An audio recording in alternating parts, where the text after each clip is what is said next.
Welcome to our deep dive. You ready to get into some serious spy stuff? We're going deep into Chase Hughes' Phrase 7 today. Oh, yeah, I've been looking forward to this one. All right, so this book plunges us into the world of Pierce Reston. Have you heard of him? I have. He's that HIG operative. Exactly. He's like the ultimate weapon for this super secretive organization, HIG. They protect American interests, but their methods are anything but ordinary. From what I've read, they're masters of persuasion and manipulation. Oh, absolutely. Their techniques are so powerful that hypothetically they could even compel someone to rob a bank. Imagine that. It really makes you think about the power of influence, right? Like how much of our daily lives are shaped by subtle cues and suggestions. It's a bit unsettling when you stop and consider it. In the book, Reston is tasked with investigating a string of missing HIG operatives. The trail leads him to Prague, where it all starts with this chilling video. The one from the hotel rooftop, right? Yeah, a woman just takes off all her clothes and walks right off the edge, seemingly of her own free will. It makes you question what's really going on there. Like, where does persuasion end and coercion begin? Is there even a clear line? That's a huge question the book really grapples with. And as Reston digs deeper, he uncovers a hidden phrase, this Phrase 7, that seems to hold the key to controlling minds. So it's not just about subtle influence anymore. We're talking about outright mind control. It's getting scary, right? And the stakes are incredibly high. HIG's former director, Alex Frost. He puts it this way: one man who can persuade a country's leader is more powerful than their entire military infrastructure. Chilling stuff. That quote really sets the tone for the entire book. It's a world where the power of persuasion can be more potent than any weapon. No kidding. Yeah. So in Prague, Reston ends up tracking down this guy, Ivan Markov, trying to get some answers. And he uses a technique straight out of a spy film, sodium amytal injection. A truth serum. Wow. It doesn't get more intense than that. Though truth serums and hypnosis, they do have real-world applications. It's pretty ethically murky territory, though. Yeah, for sure. To think you could bypass someone's conscious mind and extract information like that, it's both fascinating and terrifying. I know, right? And while Reston finds out that Markov isn't the one behind the missing American women, he does get a lead on another suspect. And that sets off this wild chase through Prague. I read about that Reston outsmarts the police, picks locks with dental floss. It's like something out of a movie. Hughes definitely knows how to write an action scene. Mm. And ultimately, the suspect ends up dead in Old Town Square. Talk about a dramatic ending. It definitely keeps you on the edge of your seat. But, okay, while all this is happening, we're also introduced to a new character, Kelly Kennedy, a fresh recruit at HIG headquarters in Yorktown, Virginia. Yeah. And let me tell you, her training is intense. I bet they don't mess around at HIG. Not at all. One of the techniques they teach her is this hidden command method developed by Alex Frost. It involves punching someone's elbow while saying a specific phrase, and bam, you plant a suggestion right into their subconscious. That's insane. Is that even possible? According to the book, it is. And it raises all sorts of questions about consent and ethics. You know, can you really influence someone without their knowledge or permission? It's a slippery slope, for sure. Totally. And things get even more complicated when Kelly has this cryptic encounter with Jennifer Gorham. A senior HIG operative, Gorham, drops these vague hints about the organization's true purpose, which seems even more mysterious now that their agents are disappearing. So there's an internal conflict brewing, too. Oh, yeah. And at the same time, Reston discovers there might be a security breach within HIG. Someone could be using their own methods against them. That adds a whole new layer of intrigue. Who can you trust when the tools of persuasion can be turned against you? Exactly. It's a recipe for paranoia. Now, shift gears with me for a second. We're introduced to Trent Kavanaugh, an ex-soldier struggling with a traumatic brain injury.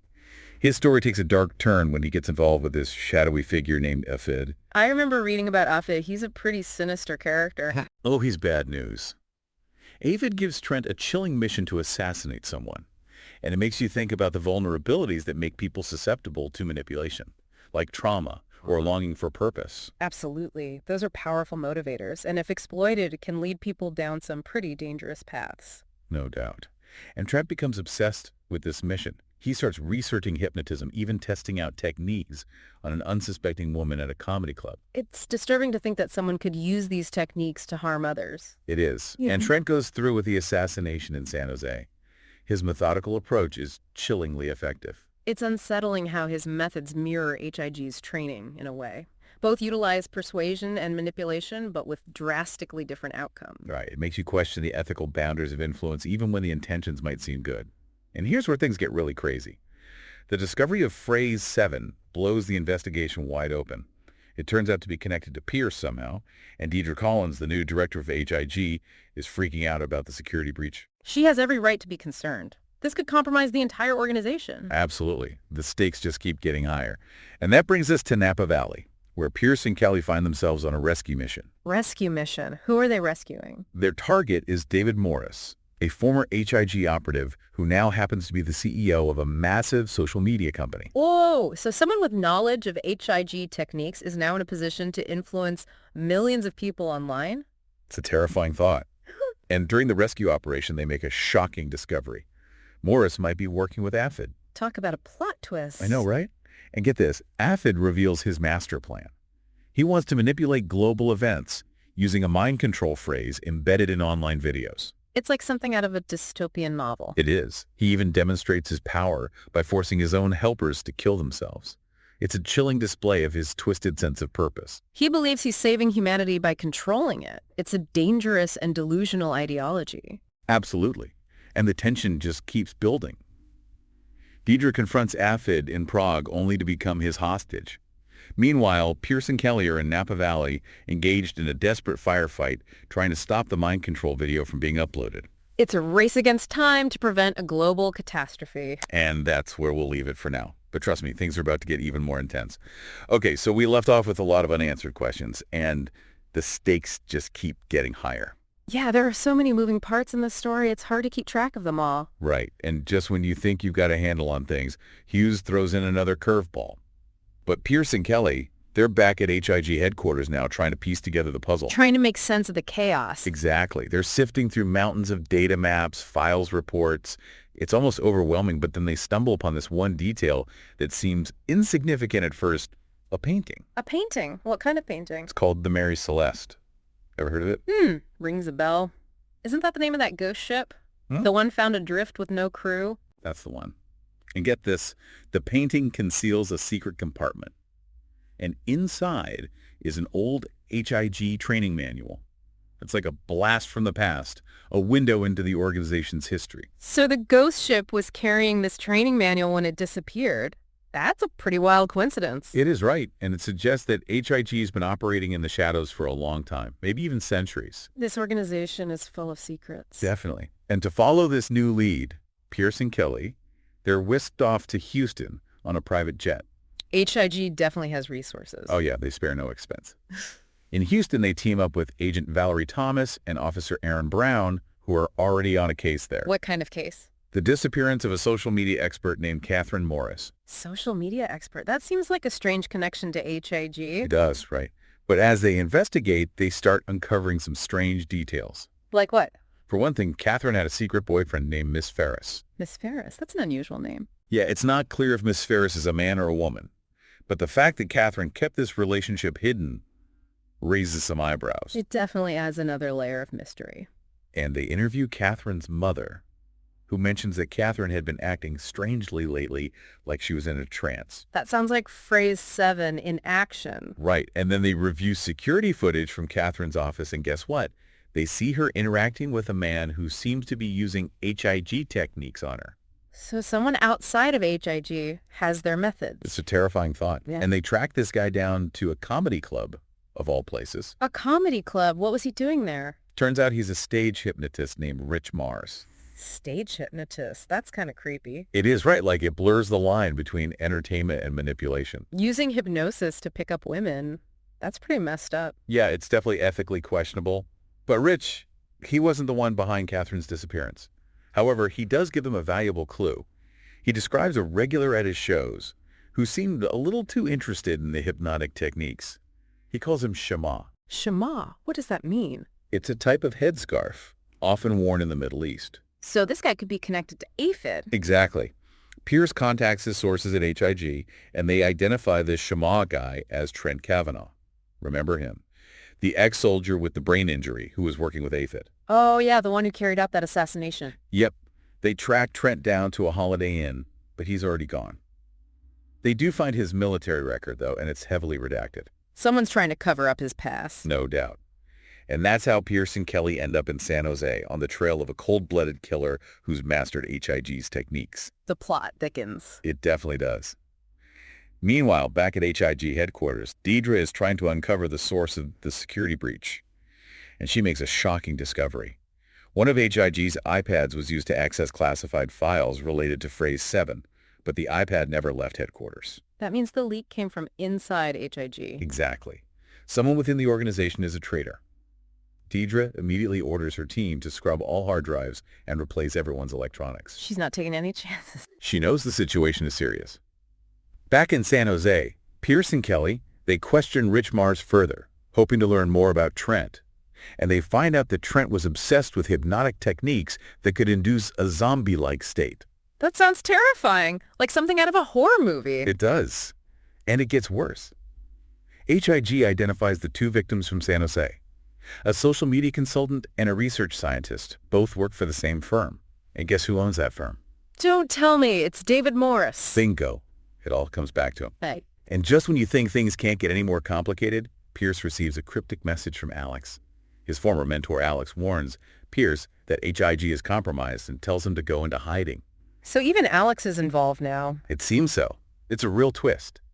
Now Pierce and Kelly have to find David Morris and stop Aphid's plan while also dealing with the fact that they might have a traitor in their midst. They're facing a threat from both inside and outside. And that's just the beginning. The story takes us to Prague, where Aphid is putting his sinister plan into motion. He's holding those American women captive and using them in a twisted experiment. This is where things get really dark. Aphid has this hidden facility where he's keeping the women in a medically induced coma. He's assembled a team of doctors and specialists to create a video embedded with Phrase 7, a hidden mind control phrase. He's weaponizing technology for mind control. It's a nightmare scenario. And he gives this chilling speech about how humanity needs to be controlled for its own good. He sees free will as a dangerous illusion. He's a control freak with a god complex. He's delusional and dangerous. And to make sure his secrets are safe, he executes his own helpers after they finish making the video. He's paranoid and ruthless. The stage is set for a final showdown. Aphid is ready to unleash his mind control video on the world while Pierce and Kelly race against time to stop him. The fate of humanity hangs in the balance. But before we get to that climactic confrontation, we need to go back to Yorktown. Deidre is about to unmask the traitor within HIG. And it's not who you might expect. Okay. So it turns out the mole, the traitor within HIG, is Jennifer Gorham. Wow, I did not see that coming. I know, right? The very operative who brought Kelly into HIG. Talk about betrayal. It's a huge blow. And it shows just how deeply Aphid's influence runs. Deidre confronts Jennifer, but it's too late. What happens? Well, Aphid had used some kind of variation of Phrase 7 on Jennifer way back when she was a new recruit, turning her into his puppet without her even knowing it. That's so messed up. It is. And Jennifer, she ends up activating the security system, alerting Aphid to their presence.